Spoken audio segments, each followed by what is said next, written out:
Hi. Let's see. It's 6 o'clock actually. 6:03 हो गए हैं. Hi, good evening and namaste. You're with me Smriti Kalra. Sunday 6 p.m. live session.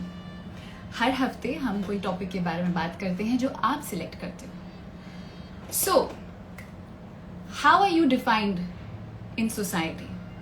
जो लोग आपको जानते हैं वो कहेंगे हाँ बहुत स्वीट लड़की है या अच्छा लड़का है, हेल्पफुल लड़का है. बट इन अ सोसाइटी आप किस चीज़ से जाने जाते हैं?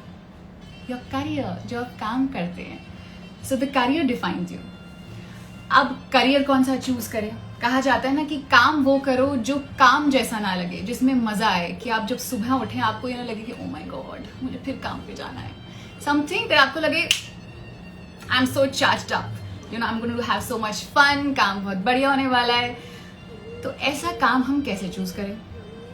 अब बहुत बार ऐसा होता है कि मान लीजिए कि आपको HR एग्जीक्यूटिव बनना है, HR मैनेजर बनना है. HR human resources. किसी भी कंपनी में जब आप होते हैं तो आप ह्यूमन रिलेशनशिप्स मैनेज करते हैं. फायर करना, किसी को हायर करना आपकी रिस्पॉन्सिबिलिटी होती है. अब आप हैं बहुत शाय, ठीक है. अब जब आप शाय हो जाते हैं तो आप होते हैं ना, जब शाय होते हैं तो ऐसे बिहेव करते हैं एज इफ यू नो हमें फर्क नहीं पड़ता, we are not shy. But actually and what comes across is कि हम लोग बहुत अकड़ू हो रहे हैं, but actually you are very shy. So now how do you fit in to being an HR? क्योंकि अगर आपका ऐसा बॉडी लैंग्वेज रहेगा और आप शाय होंगे, लोगों से बात नहीं कर पाएंगे, तो आप HR मैनेजर कैसे बनेंगे? बट आप में बहुत अच्छा गुण है कि आप लोगों को भांप लेते हैं. आपको समझ में आता है कि अंदर से कौन कैसा है. ये भी एक बहुत बड़ी स्ट्रेंथ है HR मैनेजर के लिए.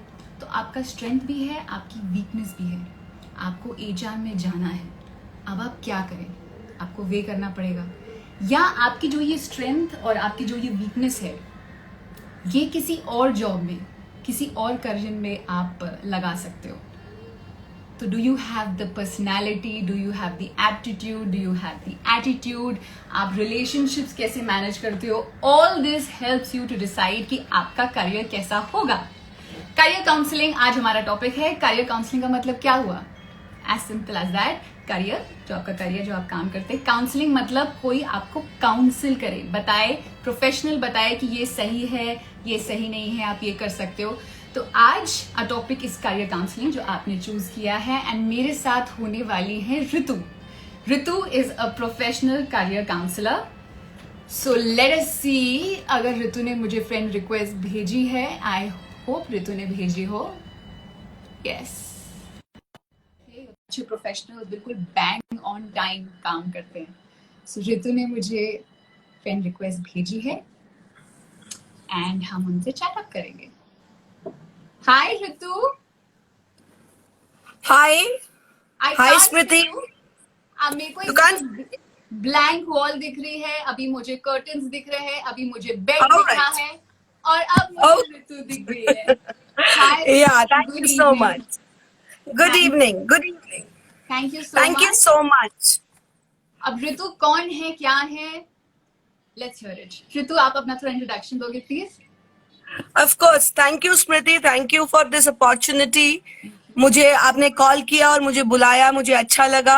और मैं उम्मीद करती हूँ कि जो आपके जरिए सब लोग आप मेरे को सुन पा रहे हैं, उनको इस आज के सेशन के बाद थोड़ा सा उनको फर्क पड़ेगा और वो अपने करियर के प्रति उनको क्या चाहिए, maybe they will be able to help themselves towards their career path. और आपकी So हेल्प बहुत जरूरी है इसमें. thank you so much. Okay, so first of all, am I visible properly or should I आप adjust बिल्कुल my visible screen? हो. आप थोड़ा सा एडजस्ट कर लो, मे बी थोड़ा सा कैमरा पीछे कर लोगे तो ज्यादा मजा आ जाएगा. Is that okay? Fantastic, super, thank you. Okay, thank you so much. Okay, so as स्मृति ने बोला कि मैं करियर काउंसलर हूँ. हाँ, मैं करियर काउंसलर हूँ. मैं बच्चों मतलब स्कूल के स्टूडेंट्स से लेके कॉलेज के स्टूडेंट्स तक और किसी हद तक वर्किंग प्रोफेशनल्स तक मैं करियर पाथ्स पे उनको गाइडेंस देती हूँ. क्या करियर्स वो चूज कर सकते हैं उनकी स्ट्रेंथ्स के हिसाब से, उनकी कैपेबिलिटीज के हिसाब से, उनके एप्टीट्यूड के हिसाब से, वो सब मैं चूज करके उन I conduct lot of psychometric test, और उसके बाद काउंसलिंग सेशंस के जरिए उनकी स्ट्रेंथ्स को मेजर करके, उनके इंटरेस्ट को मेजर करके फिर उनके लिए करियर पाथ सजेस्ट कर सकते हैं. So I usually give career options A, B and C, as in 3 options to each one of my clients, and I help them choose their ikigai. Lovely. Ikigai के बारे में हम detail में बताएंगे क्या मतलब है. ऋतु, आई ऑल्सो बिलीव आप you are the founder of Edu Crossroads. Yes, I am. So I have been into consulting and education space for about 12-13 years now. And then now, since last about 3 years, I started on my own in my own company. I started this company called Edu Crossroads Consulting, which is basically doing what I do.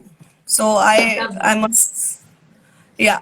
तो अगर मैं आपके पास career counselling के लिए आती हूँ तो क्या test I have to take. तो सबसे मुझे बिल्कुल नहीं पता करियर काउंसलिंग क्या होती है. मम्मा पापा ने बोला कि देखो 12th चल रहा है, तुम्हें पता होना चाहिए कि आगे क्या फील्ड लेनी है नहीं लेनी है. और अधिकतर हमारे सारे पेरेंट्स कहते हैं कि इंजीनियर बन जाओ और 12th में 11th 12th में साइंस ले लो, फिर बहुत सारी फील्ड्स खुली होंगी, या तो डॉक्टर बन जाओ या बस ऐसी फिक्स्ड फील्ड्स होते हैं. तो अगर मुझे कुछ नहीं पता और मैं आपके पास आती हूँ फॉर करियर काउंसलिंग, तो how do we go about it? तो हमारे टाइम पे जब मतलब आपका टाइम तो अभी रिसेंट है, मेरे को हो गया 25 साल हो गए मुझे ग्रेजुएशन किए, 25 से भी ज्यादा हो गए मुझे ग्रेजुएशन किए. तो हमारे टाइम में क्या होता था, जैसे कि आपने कहा कि पेरेंट्स ने जो चूज कर लिया हमने वही कर लिया, या हमारे दोस्तों ने कुछ किया तो हमने वो कर लिया, मेरी फ्रेंड ने इंजीनियरिंग करी तो हम भी वहीं चले गए. सो पहले ये होता था. अब क्या जरूरी हो गया है, इतने सारे ऑप्शंस हैं, इतने सारे और इतना चेंजिंग टाइम है, टेक्नोलॉजी का अपग्रेडेशन बहुत ज्यादा है, नए नए तरीके के करियर्स निकल के आ रहे हैं. अगर आप सोचो तो आज social media influencing is such a big career in itself. तो इतने सारे करियर्स आ रहे हैं सामने, एंड बच्चों को कंफ्यूजन बहुत ज्यादा है. उनके सामने इतना सब कुछ है. with the advent of media, with the advent of internet, they are aware of everything, but they don't know the guidance, or they don't know the guided direction towards where they want to go or where they can go. और यहाँ पे हम career counselors help कर सकते हैं. So जैसे अगर कोई, तो मैं आपके पास आई तो what is that first thing, क्या टेस्ट लेना होगा?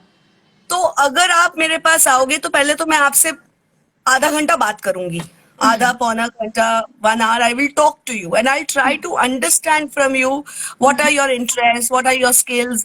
आपने पढ़ाई में आपको क्या अच्छा लगता है, और पढ़ाई के अलावा आपको और क्या अच्छा लगता है, किस चीज में आपका इंटरेस्ट है. मैं बहुत सारा आपको इवेलुएट और ऑब्जर्व करूंगी ड्यूरिंग माय सेशन. उसके बाद मैं साइकोमेट्रिक टेस्ट दूंगी. अब psychometric test is like an aptitude test. तो वो ऐसा नहीं है कि वो एक सब्जेक्ट बेस्ड टेस्ट है, कि वो फिजिक्स टेस्ट है, केमिस्ट्री टेस्ट है, ऐसा कुछ नहीं है. वो एक टेस्ट है जो कि रिस्पॉन्स बेस्ड टेस्ट है. आपको बहुत सारे रिस्पॉन्सेज होंगे, हर सिचुएशन के हिसाब से आपको अपना रिस्पॉन्स चूज करना है. और when you choose that response, nothing is right और wrong. It's basically reflecting your personality and your interest and your aptitude.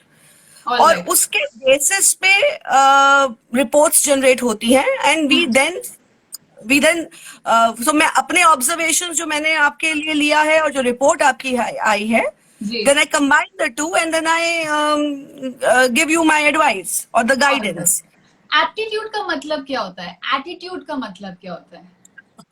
Okay, so your aptitude is your natural flair. हाँ जी.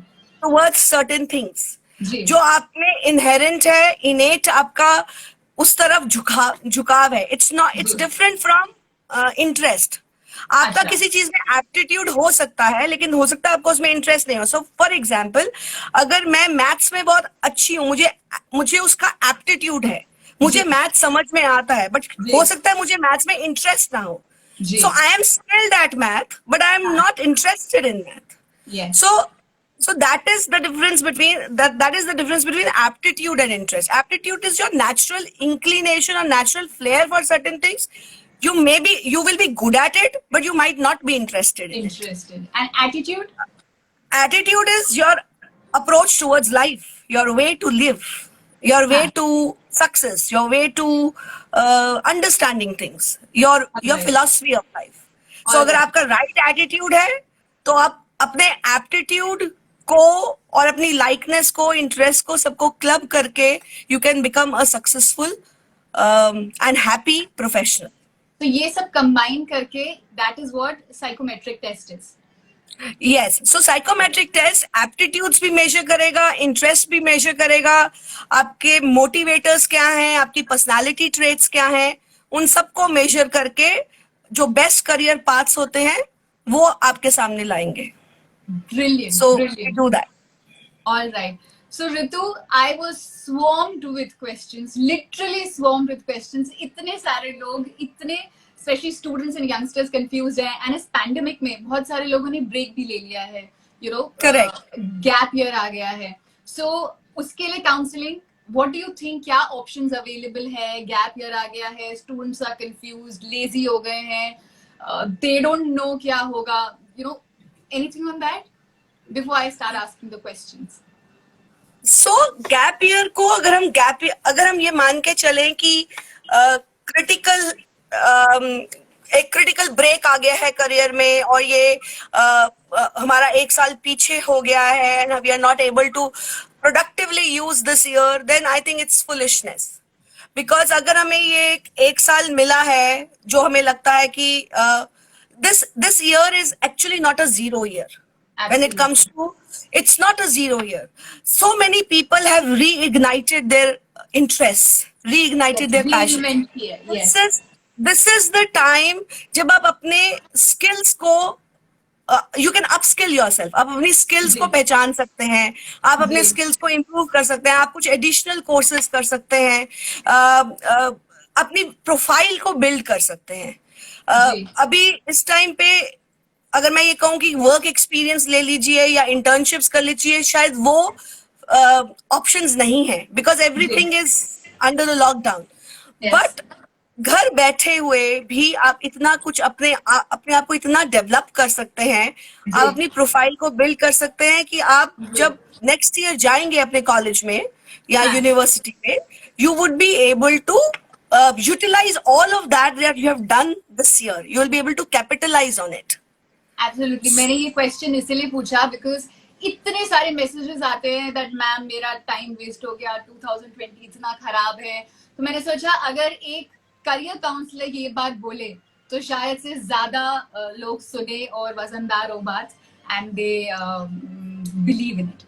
ऑलराइट ऋतु, आपने actually ये question, मेरा first question answer कर दिया है but still I will ask.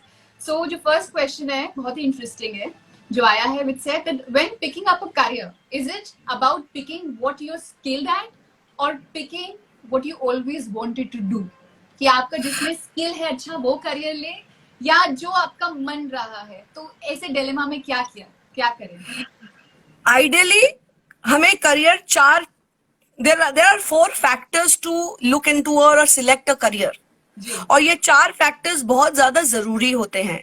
ये 4 factors में पहला फैक्टर है what you are good at, what you are skilled eight.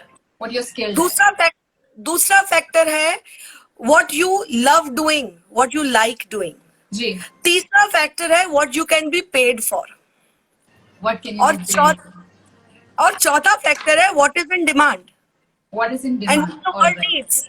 अगर आप इन चारों का बैलेंस क्रिएट कर सके और एक कुछ ऐसे करियर्स ढूंढ सकें जो चारों में फिट होते हैं, intersection of these 4 factors would be very very important to choose a career which will lead you to not only success but also happiness.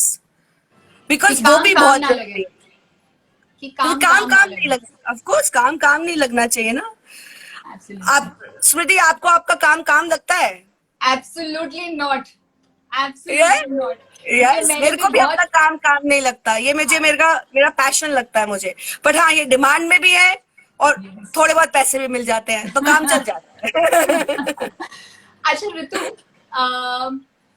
जैसे हमने बात करी है कि या तो आप इंजीनियर बन जाओ, या आप डॉक्टर बन जाओ, या आप टीचिंग जॉब कर लो, या आप एमबीए कर लो तो कॉर्पोरेट सेक्टर में काम कर लोगे. इनके अलावा आजकल जैसे आपने डिमांड की बात बोली, जैसे आपने social influencers also now career. So what are the career option जो राइट नाउ एकदम हॉट है, इन डिमांड, एंड शायद हमको उनके बारे में पता ही ना. ऐसे बहुत सारे करियर्स हैं. तो मैं लेबर सर्वे हुआ यूएस में, 2028 लेबर सर्वे किया गया है जिसमें कि मोस्ट फ्यूचरिस्टिक करियर्स के बारे में बहुत बात किया गया. And the most futuristic careers that are going right now are, of course we know, technology बहुत है. हम बहुत सुनते हैं artificial intelligence and machine learning and all these high technical careers around us, internet of things. And इसके अलावा digital marketing is very very high. Digital marketing, e-commerce at this point of time is very high. Biomedical engineering, health and allied services, pharmaceutical sciences, your humanities. Psychology is one of the top 10 career choices, futuristic careers that the children will have, because psychology is very very big. Because it affects every human being, Yes, it affects. Yes. It affects. Psychology is very big. Humanistic studies, what we Yes. call as liberal arts today, Yes. it's so integrated that children can actually benefit a lot from them, and it's going to be a huge career option in years to come. So yes, it is. There are so many things. Career counseling as a career is Anjali. is also very very rewarding and in demand. Yes. Absolutely. You are in demand. मतलब के बारे में बहुत सारा पता किया, and I think so you're fantabulous in your job, and I'm very happy to have you, and I'm very sure a lot of fans who are right now tuned in, they will be very happy that finally उनको कोई professional मिला है जो उनको guide करे. Okay, तो next question जो आया है, that is healthcare management without a medical background, is it a good option? It is. Achha. It is. Now, healthcare management or medicine as a doctor, as a medical professional. Now, medicine as a field is not only about being a doctor. So, healthcare professionals like speech and audiologists, or as biomedicine research specialists, or as cardiovascular machine operators. So there are so many courses, professional courses, vocational courses, which are extremely important and critical in the healthcare industry today.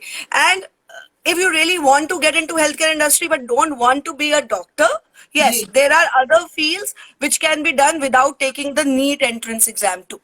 Which are? You don't have to take the NEET. NEET is the entrance exam after 12th for medical schools. You don't have to take NEET, but you can still get into a healthcare field. So, आप एकदम pointers में बता दोगे, though you just mentioned that, what are those fields? The fields like speech and audiology specialists. Fields like cardiovascular machine This is very interesting. मैंने सोचा भी नहीं था. This is something एकदम आपने जो पहले बोला, I was like, really? Yeah. So renal. We hear a lot about kidney transplants. Yes. In the hospitals, or certain other treatments in the hospital. In fact, radiologists, radio technicians. See, of course, when you can be qualified as a doctor if you take your NEET entrance exam and you be in a medical school. But many people who work in the healthcare industry at a level of operations are not the doctors. They are the people who provide support to the doctors. To the doctor, yes. And there are specialized courses for them also, which are there in almost all the universities in India today. All right. There are specialized colleges which will teach you to become a renal and a renal machine specialist, which the machines which do kidney transplant, which are involved in all of that. So so there are so many careers associated with it. All right, Ritu, because we're talking about the medical field, physiotherapy, physiotherapists, आजकल specially बहुत demand में है because हमारा lifestyle ऐसा है. I think so every second person has a back problem, has a neck problem या injury हो रही है. But what we have seen, और जितना मेरा नॉलेज है और जितना मैंने देखा है कि physiotherapists, they're not paid that much is what my observation is there.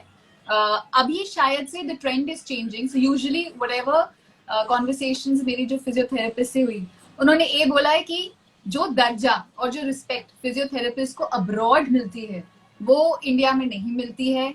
पे स्केल बहुत अलग है. एंड थर्डली, इतनी जॉब ओपनिंग्स है नहीं.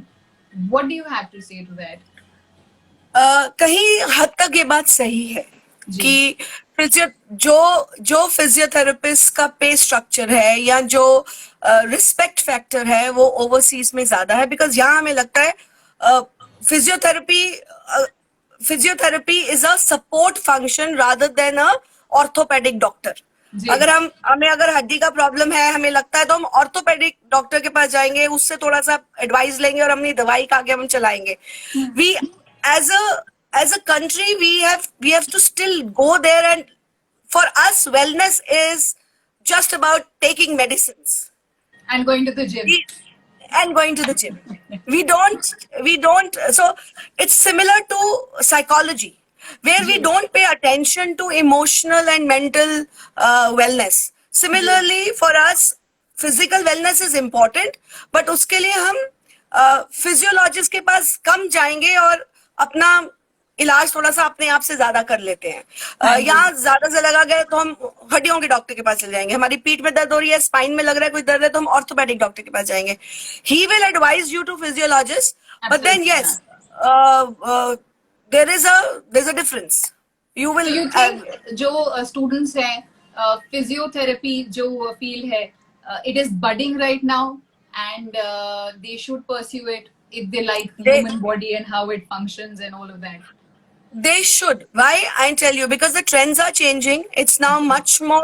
So every hospital needs a physiotherapist. Yes. Every physiotherapist can have their own clinics. Yes. After working in a hospital, then they can open. Is that a better option? Because so it can be either ways. You can start working with the hospital and then have your own clinic later, or you can start as a practicing physiotherapist and have your own clinic. Physiotherapy करने का path through NEET exam भी है, और अगर NEET entrance exam नहीं देना और medical तो फिजियोथेरेपी आप सेपरेट एंट्रेंस एग्जाम के साथ भी आप उसमें एनरोल कर सकते हैं. और आज जैसे universities like Manipal university, SRM university and definitely all the medical schools have physiotherapy as a specialised course. It's a 4-year course. A 4-year course. All right. Ritu, there's this very sweet girl, काजल. उसने कोटा से query भेजी है आपके लिए. उसने बोला है कि ऋतु मैम, मेरी पूरी जो क्लास है, हम लोगों ने ग्रेजुएशन एंड पोस्ट ग्रेड किया है होम साइंस में, बट यहाँ पे हमारे पास इतने करियर ऑप्शंस हैं नहीं, तो हम होम साइंस करके बैठे हैं, पोस्ट ग्रेड करके बैठे हैं, हम क्या करें? प्लीज हेल्प अस कि क्या करना चाहिए. अच्छा, तो home science is a very complete science. हमें लगता है कि हम होम साइंस इज समथिंग जो ज्यादा टेक्निकल नहीं है, बट होम साइंस करने के बाद आप एक्चुअली न्यूट्रिशन में जा सकते हैं. आप स्पेशलाइज्ड कोर्सेज करके it's a very big and it's a futuristic. आज हम वेलनेस के ऊपर ध्यान देते हैं. We are so conscious about our diets. We are so today you can actually become a practicing nutritionist. You can start on your own. You can work in the hospitality sector. You can work in the hospitals. You can work in the rehabilitation centers. You can work anywhere. Absolutely, yes. Right. So it's a very important field. You can work in the food technology side. You can work in the organizations which are which are into food and nutrition, food and technology. There they need people who understand all this. You are a domain expert. हाँ जी, एक sports nutritionist भी एक different diverse हाँ, field. so आप अपने, जैसे अगर आपने होम साइंस किया है, उसके बाद आप न्यूट्रिशन में आगे बढ़ सकते हैं, आप फिजियोथेरेपी में आगे बढ़ सकते हैं, आप स्पोर्ट्स न्यूट्रिशन में आगे बढ़ सकते हैं. You can do a specialised programme catering to that particular field that you want to get into. हाँ Or जी. there are specialized certificate programs or diploma programs. In fact, आजकल ऑनलाइन क्लासेस इतनी available हैं, Coursera है, Udemy है, then you have makeMyIntern.com है, और internshala.com है. They offer lot of programs which are the certificate diploma programs, and you can I see. actually do those programs. These are all the online programs. So you can acquire the knowledge, you can upskill yourself and work in the industry that you want to be part of. Ritu, since we're talking about these online courses, जैसे online MBA होता है या ये जो online diploma courses होते हैं, I want to ask कि जब हम जाते हैं जॉब के लिए, ये जो ऑनलाइन सर्टिफिकेट्स डिप्लोमाज हमें मिले होते हैं, क्या ये इनका वजन होता है कि या जो जॉब हायर कर रहे हैं HR वगैरह, वो कहते हैं कि यू नो अच्छा MBA किया बट ऑनलाइन किया है तो इतना you know it doesn't really matter. Does that happen, and does online certification and diplomas hamper your whether you can get a job or not?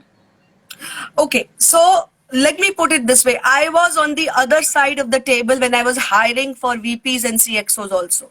So Nice. I've been working in the recruiting space where I was rejecting CVs and selecting CVs. I was not selecting the candidates for the final round. So I was there as a recruiter, and Yes. I have been hunting people and rejecting and selecting their profiles, shortlisting their profiles on the basis of their CV.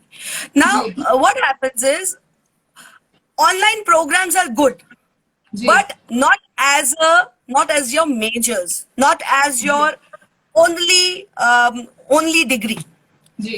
It will help if it's an addition to what your main focus has been. Absolutely. So if I think that okay, you're done your bachelor's and then you've done your MBA or regular MBA, हाँ जी. and then now you want to do a certificate program in a specialized, say, financial course or something, then it's okay.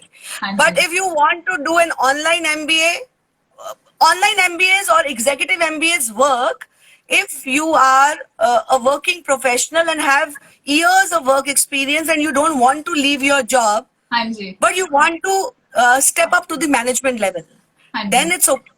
हाँ जी. But not for your first job. For the first job, you Haan ji. have to have a regular program as backing you up. Very true.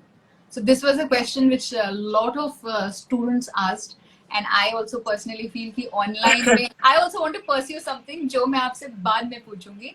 अच्छा ऋतु, अभी तो pandemic चल रहा है, सब लोग घर पे हैं, ट्रैवलिंग अभी अलाउड नहीं है, but as you know India में बहुत सारे स्टूडेंट्स अब्रॉड जाके पढ़ना पसंद करते हैं. दो हमारा इंडियन एजुकेशनल पूरा सिस्टम बहुत ही बढ़िया है, बट अगर हम बाहर जाके पढ़ते हैं तो एक अलग ही स्टेचर वैल्यू हो जाता है. So what are the requirements? Obviously हर करियर चॉइसेस के लिए डिफरेंट रिक्वायरमेंट्स होंगी, बट बेसिक टेस्ट वगैरह होते हैं जो अगर आपको बाहर पढ़ाई करनी है और उसके बाद जॉब लेना है. What are those requirements? What are the courses जो बाहर जाके हमको करनी चाहिए? Second, and thirdly what are the countries अगर हो स्पेसिफिक कि आप यहाँ जाके पढ़े या कनाडा जाके पढ़े या यहाँ जाके पढ़े तो बेटर है? तो पहला आपका जो क्वेश्चन था मैं उसका आंसर पहले देती हूँ. आपने मुझे पूछा कि कौन से स्पेसिफिक कोर्सेज हैं या कौन से स्पेसिफिक एंट्रेंस एग्जाम्स हैं. इट डिपेंड्स कि आप बाहर जाके कौन सी स्टेज पे आप बाहर जाके पढ़ना चाहते हैं. अगर आप बैचलर्स के लिए पढ़ना चाहते हैं, जैसे कि 12th के बाद बच्चे बहुत जाते हैं बाहर, या जी ग्रेजुएशन के बाद वो पोस्ट ग्रेजुएशन के लिए बच्चे बाहर जाते हैं. जी सो अगर आप 12th के बाद बाहर जाना चाहते हैं तो exams like SAT exam, SAT जिसको कहते हैं हम, सैट एग्जाम्स या एसीटी एग्जाम्स देने जरूरी होते हैं, because they improve your chances and they add on to your application. any specific score that is required to Uh, get into a good so, university or so the college? new SAT format is 1600. So I think 1350 and above is a good score for a decent university. I see. Okay. Now Okay. SAT, most of the students will think कि Canada में या Australia में SAT या UK में SAT को compulsory नहीं कहते हैं, कि एप्लीकेशन में लिखा होता है, यूनिवर्सिटीज की वेबसाइट में भी लिखा होगा कि SAT is not mandatory. हाँ जी. But when I say SAT is not mandatory, it means actually SAT is optional. अगर आपने SAT का लिया है एग्जाम तो आप SAT का रिजल्ट जरूर दीजिए, बिकॉज वो आपकी प्रोफाइल को इनहेंस करेगा. जी और सो दैट इज वन. अब अगर हमने पोस्ट ग्रेड डिग्री में जाना है तो आपको GMAT या GRE एग्जाम देना होता है. हाँ जी. That is important. सो अगर आपने किसी मैनेजमेंट साइड रोल उसमें जाना है कोर्स में तो आप GMAT देंगे. अगर आपने कोई साइंसेज में या रिसर्च ओरिएंटेड में जाना है तो आप GRE एग्जाम देंगे. सो ये कुछ एग्जाम्स हैं जो आपको क्लियर करने पड़ते हैं. Other than that English language, English as a foreign language के टेस्ट होते हैं, जैसे कि IELTS है जिसको हम IELTS कहते हैं, या TOEFL का एग्जाम है, जो कि हमारा जो यूनिवर्सिटी की रिक्वायरमेंट कम होती है, मतलब होती है यूनिवर्सिटी की रिक्वायरमेंट, बट वीजा ऑफिशियल्स की ज्यादा होती है, इमिग्रेशन वालों की ज्यादा होती है. वो एक्चुअली चेक करते हैं ड्यूरिंग योर वीजा एप्लीकेशन. तो इसलिए IELTS का एग्जाम या TOEFL का एग्जाम देना जरूरी होता है if you want to go out. कौन से कोर्सेज में हम जा सकते हैं जो जिनमें जाने में हमें लगे कि हमें वैल्यू ऐड हो रहा है? सी, Indian education system is definitely good. It's not bad. It's good quality. It's not at the par in certain courses, but yes, it is definitely coming of the age. And with the new education policy that is being introduced this year in July, the government announced the new education policy of 2020. Usko, that's a very progressive and transformative policy. और उस policy के हिसाब से बहुत सारे ऐसे changes हमारी higher education में आने वाले हैं, जिसमें कि research focus is a very very big change. पहले क्या होता था, जिन्होंने रिसर्च करनी होती थी, जिन्होंने प्योर साइंसेस पढ़ना है और रिसर्च एंड डेवलपमेंट करना है और एक ग्लोबल फोकस चाहिए, वो बाहर जाते थे. जी. अब क्या होगा, अभी क्या है कि रिसर्च, जिससे रिसर्च करनी है, for in India, either we go for IITs or we go for Indian Institute of Sciences, IISc in Bangalore, or there are certain IISER, ICER institutions in various locations. These are the only few research organizations or research institutions, hardcore research institutions. But now with new education policy, research will be of main focus, and that's. और अब क्या होगा कि अब एक बहुत बड़ा एक जो डिसीजन है which is kind of in favour of Indian universities, की अब इंडियन यूनिवर्सिटीज भी ट्रांसफर क्रेडिट देंगी जैसे ओवरसीज यूनिवर्सिटीज देती हैं. So you will be and there will be multiple entry exit point, so you can leave the you can enter and exit the university after every year, which means आपने अगर एक साल में अगर पढ़ाई खत्म करनी है और एक साल के बाद आप बाई चांस नहीं पढ़ाई पूरी कर सकते हैं, आपने एक कॉलेज में एडमिशन लिया और आपने एक साल के बाद आपको छोड़ना पड़ा, तो आपका वो एक साल वेस्ट नहीं जाएगा, आपको सर्टिफिकेट मिलेगा. 2 साल किया तो डिप्लोमा मिलेगा, 3 इयर्स किए तो डिग्री मिलेगी. और आपके पास अब हर यूनिवर्सिटी में ये होगा कि आप 4th ईयर एक्सटेंड कर सकते हैं. अच्छा. you can extend the 4th year. So you and that so जो बच्चे पहले रिसर्च में जाना चाहते थे वो अब इंडिया में बैठ के 4th ईयर ग्रेजुएशन में अपना एक रिसर्च पोर्टफोलियो बना सकते हैं, एक रिसर्च पे काम कर सकते हैं और अपनी डिग्री को एडवांस कर सकते हैं. So after 4 years you will get an advanced degree. हाँ जी. And if you're working in the fourth year, if you're working on a research project, तो आपको MPhil करने की जरूरत नहीं, आप सीधा PhD में एडमिशन लेंगे, उसके बाद आपको मास्टर्स करने की भी जरूरत नहीं है.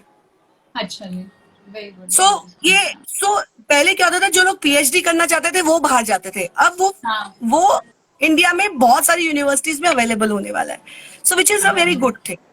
Other than that, it again depends आपकी प्रायोरिटी क्या है. अगर आपका लॉन्ग टर्म ऑब्जेक्टिव है कि आपने बाहर सेटल होना है, हाँ जी. तो study route is the best way to go. Yes, student rather visa than निकल taking सकते a हैं. rather than taking a job offer or applying for the PR without any work, तो फिर आपको लोअर लेवल की jobs मिलती हैं. But अगर आप स्टडी रूट के थ्रू जाते हैं तो वो परमानेंट रेसिडेंसी और immigration becomes much much easier. So it all depends on what your long-term objective and priority is. And which So- country? Sorry, which Yeah, yeah. countries are? Would you suggest they are better to go and study? And then, as you said, that जो longer goal जो है is actually to settle, because most of us Indians जब हम बाहर पढ़ने जाते हैं, student visa मिलता है, तो objective यही होता है कि बाहर settle हो जाएं. तो बहुत कंट्रीज में बहुत डिफिकल्ट होता है, बहुत कंट्रीज में इजीली मिल जाता है. So your take on that. तो अभी क्या है स्मृति की, at this point of time Canada is the easiest destination अच्छा. as far as the quality is concerned and as far as the permanent residency and immigration policies are concerned. हाँ जी. कोई भी आप कंट्री में पढ़े, यूएस में पढ़े, UK में पढ़े, ऑस्ट्रेलिया में पढ़े, कनाडा में पढ़े, आपको एक वर्क परमिट मिलता है. जी. After completing your studies, you will हाँ be ji. able to work for some years. जी. अभी तक क्या था कि यूएस में वो वर्क परमिट आपको, अगर आपने नॉन स्टेम कोर्सेज किए, नॉन स्टेम मतलब साइंस, टेक्नोलॉजी, इंजीनियरिंग, मैथ्स के अलावा कोई और कोर्सेज किए हैं, हाँ जी. then you will be able to get a work permit of 1 year, which is अच्छा. called OPT, optional practical training. लेकिन अगर आपने STEM कोर्सेज किए हैं तो आपको एडिशनल 2 साल का मिलता है OPT, जिसका मतलब आपको 3 साल का वर्क परमिट मिला. I am talking about US. हाँ जी. अब क्या हो गया है, with Trump factor is playing a lot of hue and cry there, and Yes. and Trump is unpredictable, no doubts about it. With Absolutely, due respect to the president of the United States, but he is highly unpredictable. And there is lot of talk of even a lot of talk about even abolition of H1B visas, or हाँ जी. lot Yes. of restrictions on OPT and work permits for international students. That's why at this point of time, और हमें सबको मालूम है कि US में green card के लिए कितना 15 साल, 20 साल, 25 साल वेट करना and all that. So US is no more a feasible or the most attractive option to study at this point of time. Though quality wise, it's one of the most premiums and one of the best, but yes, it's not as we must look at better alternatives. I आप must कह say रहे that. Canada is a good option. Canada, why Canada? Because पता है Canada में ना 3 साल का work permit के बाद हाँ जी. आपको जो परमानेंट रेसिडेंसी है, हाँ जी. आप वो 3 साल का वर्क परमिट, आप नो क्वेश्चंस आस्क्ड, आपको 3 साल का वर्क परमिट मिल गया. आपने अपनी पढ़ाई 4 साल की खत्म करी, आपको 3 साल का वर्क परमिट मिल गया. 3 साल का जब आपको वर्क परमिट मिला तो आपने 1 साल काम किया उसमें, और जैसे ही आपका 1.5 साल हुआ, 1.5 hours you have completed, you can apply for your PR. Because then to apply for the PR, you only need 1.5 years अच्छा जी. of work. Alright. So you apply for the PR. By the time your PR comes, you are already you have already completed your work permit, and you are a permanent resident also. And then because you're a PR, you can do your masters at a lower cost. Lower cost. Yes. Because you are a permanent resident now. हाँ जी. हाँ जी. So ये एक फायदा हो जाता है. और फिर परमानेंट रेसिडेंट अगर आप 5 साल के बन गए हो, if you are a permanent resident continuously for 3 years, हाँ जी. there are certain number of days that you have to be present in Canada in a year and all those things, then you can apply for your citizenship. So Canada is very easy. It's a good Australia and UK also, they give you work permit, but the residency and permanent immigration is difficult. हाँ जी. हाँ जी. So, Ritu, there's another question which says that I have done my MCA and मैं job कर रहा हूँ और मुझे job नहीं छोड़नी है, बट साथ में मैं कुछ और भी पढ़ना चाहता हूँ. Any suggestion from you? हाँ, तो आप अगर एमसीए, आपको अगर कंप्यूटर फील्ड में ही रहना है, अगर आप एमसीए कर रहे हैं, अब क्या होता है, एक होता है मास्टर्स इन कंप्यूटर साइंस, एक होता है कंप्यूटर इंजीनियरिंग, और एक होता है masters in computer application which is MCA. ये कहने में सब टेक्निकल है, बट थोड़ा थोड़ा इनमें डिफरेंस है. इन अ सेंस, जो कंप्यूटर एप्लीकेशंस वाला है वो वेब डेवलपमेंट में जाएगा, हार्डवेयर सपोर्ट देखेगा, प्रोग्रामिंग थोड़ी सी लिमिटेड होगी. लेकिन कंप्यूटर साइंस वाले लोग हार्डकोर प्रोग्रामिंग भी करेंगे, कोडिंग भी करेंगे. They will get into machine learning, artificial intelligence and software programming. And computer engineering is both software, hardware, सब mix होता है उसमें. So I'm talking in a layman language. So that is what the difference is. So अगर किसी ने MCA किया है and he wants to do a separate course, one thing, if you want to do something in your own field, in the technical field, Which is then more you can, advisable? Do you think so? It is more advisable that आप अपने क्या होता है स्मृति, कभी हम ना बहुत evolve करते हैं as humanity, as humans. It's in our nature to evolve yes, and grow. So अगर हमें, और हमारे इंटरेस्ट भी चेंज होते रहते हैं. अगर absolutely. हमें लगता है कि हमने कंप्यूटर कर लिया and we want to digress to another field, and so it is upon that person. If he wants to be in that field and be a hardcore specialist, he may do programs in coding. I'm sure he would know that, but he can do advanced diplomas and certificate programs in the technical stuff. Coding is also really upcoming. Extremely. Yes. Coding will be like an essential skill to have in future. And coding is going to be the part of school curriculums now. Essential, mandatory part of school curriculums. So वो उस field में भी जा सकते हैं जिसमें अगर उनका इंटरेस्ट, उनको अपना थोड़ा सा स्कोप बढ़ाना है, एक्सपैंड करना है इंटरेस्ट, तो he can do that kind of a work which is according to his interest. That kind of diplomas और सर्टिफिकेट प्रोग्राम्स, आई सेड जैसे कोर्सेरा और यूडेमी में बहुत कोर्सेज हैं जो कि बहुत बहुत सारे इंटरेस्ट को केटर करते हैं. So you can actually go to Coursera and Udemy and see. There are a lot of online courses available.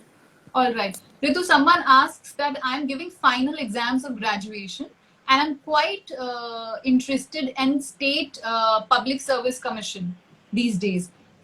Exams कब होंगे, क्या होंगे? Is it a good time to start preparing for it? आपने क्या बोला, क्या कर रही हैं अभी? The person is doing what? Final year of graduation. Final Graduation. exam grad के. हाँ. तो यस, प्रिपरेशन का ये टाइम बहुत जरूरी है, बिकॉज अगर आपने यूपीएससी देना है which is like at a national level, और अगर आपने स्टेट सर्विस कमीशन के या वैसे एग्जाम्स देने हैं which are the government led exams. So yes, आपको प्रिपरेशन तो करनी ही है. This is the time when you should start preparing, because it's going to be competitive and entrance exams की डेट्स निकलती हैं, सारे न्यूज़पेपर्स में निकलती हैं, इनफैक्ट इंटरनेट में बहुत इंफॉर्मेशन है.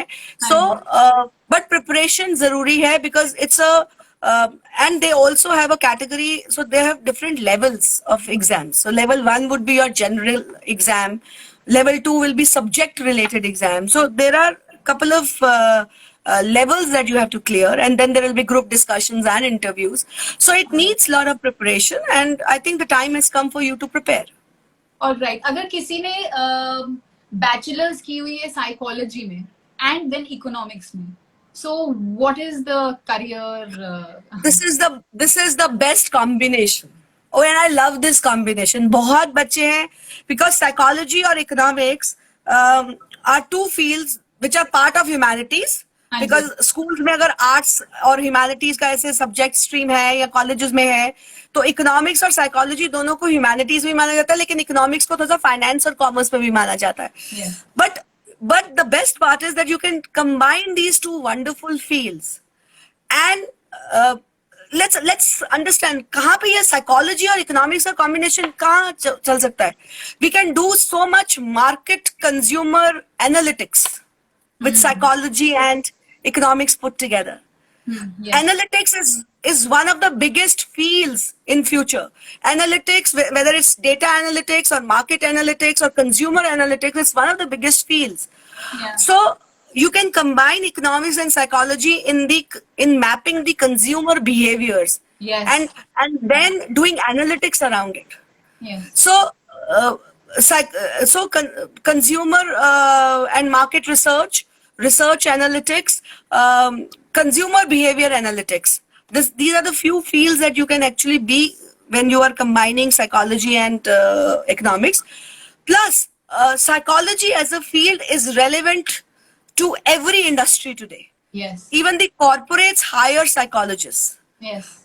इट्स नॉट ओनली कि अगर इमोशनल वेलबींग चाहिए और सिर्फ हमें हॉस्पिटल्स में साइकोलॉजिस्ट मिलते हैं या स्कूल्स में मिलते हैं या कॉलेजेस में मिलते हैं या रिहैबिलिटेशन सेंटर्स में मिलते हैं, नहीं. Every corporate is hiring a psychologist because they are concerned about the wellbeing of their employees too. Yes, अब तो बिग Right. बॉस में भी साइकोलॉजिस्ट रखे जाते हैं. Psychology is a vast field, and everybody is wants. And to be very honest, government organizations, think tank organizations, they all need psychologists. And psychology and economics is a wonder drug. I must say, it's a combo which is the most apt. You can be in the best of both the worlds. All right. Ritu, the next question is that I have been a science graduate, biotechnology, and मैंने realize किया है कि वो मध्य प्रदेश की है, this student. Okay. And Madhya Pradesh में कोई ऐसा ज़्यादा scope है नहीं. तो मैं सोच रही हूँ कि मैं management में switch करूँ. तो career switching from a science then to a management stream, do you think that it is okay? Or I should just stick to my stream जो मैंने बायोटेक्नोलॉजी की है और उसमें कुछ एडवांस एंड अपस्केल करूं? Okay. I would answer it like this to the person. That's biotechnology is a very niche area. Okay. Yes, And if you have that domain expertise, combining it with a management degree always gives you a perspective from a corporate responsibility. From a corporate standpoint. So if you want to get into a role of managing, if you want to get into role of leading the teams and getting into the business side of it, because there are a lot of biotechnology firms also which are not the research organizations but which kind of operate as corporates. Right? So you can have your domain expertise, which is biotechnology, or which is allied to bio and science fields, and still get a management degree to have your complete understanding of the business. So when you are so if, for example, you do your MBA or you do your management and you have a domain experience in science, when you go and work in a say a pharma company or in a science oriented company or in a technical company, you understand the domain and you understand the function. Management is a functional role. Every organization, be it related to science or media or filmmaking or anything, will need a management person. Yes. Similarly, so management is a functional role. And biotechnology or any field is your domain experience. And clubbing the two will always be an advantage. Absolutely. Because you are then having a complete profile to yourself. Yes. ऋतु, एक मुझे message आया जो मुझे भी थोड़ा confuse हो गई, मुझे समझ नहीं आ रहा बच्चे ने क्या बोला है, but I'll read out. She says, "Dee, nothing is working out. I'm a science student. I dropped for 3 years and I'm not getting a good rank. I want to pursue another field. And I want to earn for my family, and I don't know what my career choice is, and my interests are writing, singing, and teaching children of slums. So I am very confused." There are so many options never close. There are so many options that anybody can. So if you feel after 2 years, 3 years that you are not cut out for science and you don't want to pursue it, be it, absolutely be it. Explore and see what better you can. Talk to me. come to me. I will guide you in a sense that I will be able to, by talking to you, by capitalizing on your interests, we can find out a career path for you. तो एक Because career counselor, हाँ जी, sorry. Career counsellor will also help, but at the same point of time अगर आपको writing का शौक है, अगर आपको टीचिंग का शौक है, आपको अगर कम्युनिटी वर्क का शौक है, सोशल वर्क करना चाहती हैं, there are so many fields that you can get into, and हाँ उसके जी। लिए कोई आपको स्पेशलाइज्ड डिग्री की जरूरत नहीं। अगर आपको टीचिंग में जाना है, यस आपको बीएड करना है, बट अगर टीचिंग में तो आप बीएड भी कर सकती हैं, and it's a wonderful noble profession to be in. अगर आपको career counselling as a career में जाना है तो आप वो भी कर सकती हैं। There are many certificate programmes that you can do and help and guide others. So there are, और अगर आपने राइटिंग में करना है, आप अगर आप अच्छी राइटर हैं, आप क्रिएटिव हैं, आप अपना ब्लॉग शुरू कीजिए। आप अपना blog, you can actually start a blog of your own and reach out to the masses, हाँ जी, right? So हाँ जी, there are many things. You can do a course in media. You can do a certificate program in journalism. There are yes. so many things that you can do. हाँ जी. There's one last question. Actually, ऋतु, मुझे लगा था मैं फटाफट सारे questions ले लूंगी, but okay. So this last question is: I always wanted to be an IAS. Still, for the better side, I am doing bank PO SSC exams first, and then later I plan to do UPSC. Is this right? या मुझे सीधा ही UPSC के लिए directly बैठना चाहिए?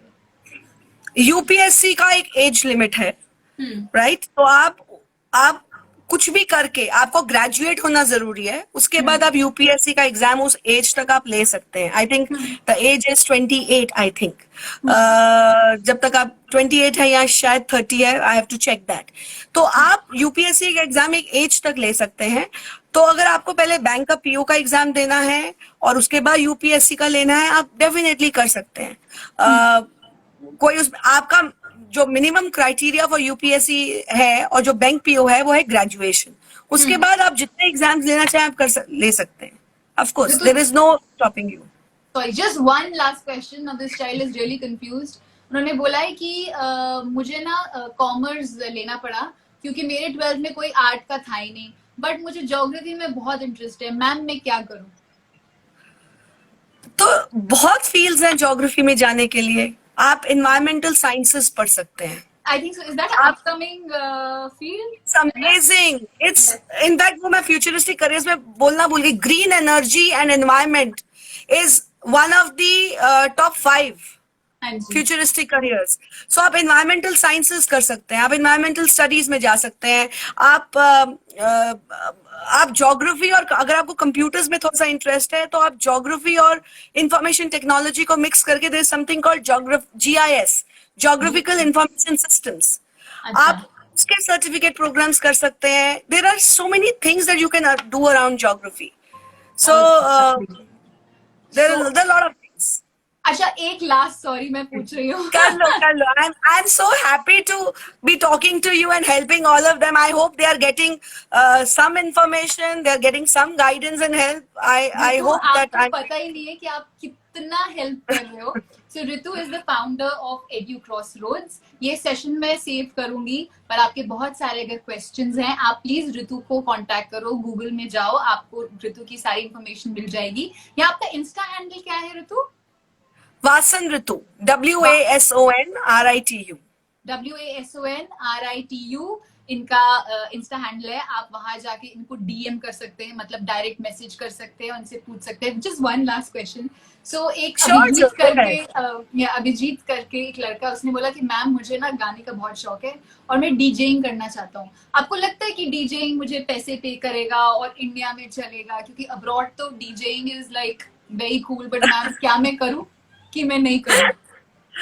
Okay, so definitely आप music और आप डीजेइंग को एक करियर स्ट्रीम बनाना चाहते हैं, विच is a very good thing. आप अगर आप अपने पेरेंट्स से पूछेंगे तो हो सकता है उनकी एप्रीहेंशन हो, क्योंकि वो हर पेरेंट की होंगी, बिकॉज लाइफ इज अनप्रिडिक्टेबल, और उनको लगता है, और वो सही भी है जब वो कहते हैं कि एक स्टेबल करियर होना जरूरी है। कोई ऐसा आप डीजे आप अपने एक ऐसा कुछ स्टेबल एक ऑप्शन अपने पास जरूर रखिए, लेकिन आप जरूर डीजे बन सकते हैं और So DJ can be your prime thing, but keep a backup. That is what I will say. You can definitely try, and Smriti is a part of the industry. She will always help you get some leads there, I'm sure. Having But said yes, so, she will. having said so, Abhijit, मैं भी media में हूँ, but मैंने भी अपना basic grade qualification पूरा किया, पढ़ाई Yes. करके ही मैं आई हूँ. तो बहुत सारे लोग बोल रहे हैं मैम मुझे एक्टिंग करनी है, मीडिया में आना है. तो मैं सबको यही कहती हूँ, ओ गॉड, सबको यही कहती हूँ कि पहले पढ़ाई कर लो, अपना एक बेस रखो कि अगर वर्कआउट बेस नहीं बहुत होता. जरूरी है. हाँ आप जी, कुछ भी फील्ड में जा सकते हो. आपको कोई, अगर आप सपना देख रहे हो, इसका मतलब आप में क्षमता है उस चीज को अचीव करने की. आप जरूर जा सकते हैं. आप अपना बेस बस स्ट्रांग रखिए, ताकि लाइफ बहुत अनप्रिडिक्टेबल है. आप बेस अपना स्ट्रांग रखिए, ताकि कभी आपको जरूरत पड़े तो आप उस बेस पे जाके फिर से काम कर सके. Otherwise you can always go and dream and fulfil your passions. There is no stopping. So motivating. Thank you Ritu, I am so sorry, 1 घंटा हो गया, मुझे पता ही नहीं चला. Thank you so much. Thank you so much, dear. Informative session, and इस session के बाद I am going to contact you for myself. Thank you so much. Thank you, everyone. I'm so glad to be part of this, and Smriti will reconnect again, I'm sure. And अगर कुछ हो तो मुझे जरूर बताना. किसी काम के लिए कोई भी help हो, I'm always available. Definitely. Thank you so much. Thank you, everyone. I hope it was useful. It was most certainly. Thank you. Bye-bye. Bye. Bye. Bye. All right. So- So this was our Sunday live session with Ritu, who is a career consultant. अगले हफ्ते Sunday 6 PM क्या session होना चाहिए, क्या topic है, आप मुझे बताओगे. आज का सेशन मुझे बहुत ही मजेदार लगा. इतना इंफॉर्मेशन मिला है रेडी होने के लिए. तो आप कोई भी करियर कंसल्टेंट के पास जाएं तो आप मेंटली थोड़ा रेडी होइए. आपको टेस्ट देने पड़ेंगे, एटीट्यूड, एप्टीट्यूड, साइकोमेट्रिक टेस्ट. आपके पर्सनालिटी को गेज किया जाएगा. करियर कंसल्टेंट आपसे बात करेंगे. और यूजुअली लाइफ में बहुत अच्छा होता है, आप कोई भी चीज के लिए जाएं, अपना होमवर्क करके जाइए. तो अगर आप किसी करियर कंसल्टेंट के पास जाओगे, डू योर होमवर्क. पता होना चाहिए कि मुझे क्या पसंद है, मुझे क्या पसंद नहीं है, मुझे इसमें इंटरेस्ट है. क्योंकि career consultant will help you to know more about you. उसके बाद आपका प्लान करने के लिए कि आप अपने गोल पे कैसे पहुंचेंगे, गोल की तरफ कैसे पहुंचेंगे. सो अ वेरी इंटरेस्टिंग कॉन्वर्सेशन. मैं जितने क्वेश्चंस ले सकती थी मैंने लिए हैं. मैं ये लाइव सेशन अपलोड करने वाली हूँ IGTV में. प्लीज शेयर दिस सेशन, क्योंकि जितने ज्यादा लोग इससे हेल्प ले पाए, फायदा हो, वही बेटर है. बिकॉज एज आई से, social media is using us, but we should be using social media. Thank you so much for tuning in. Have a wonderful Sunday. Namaste.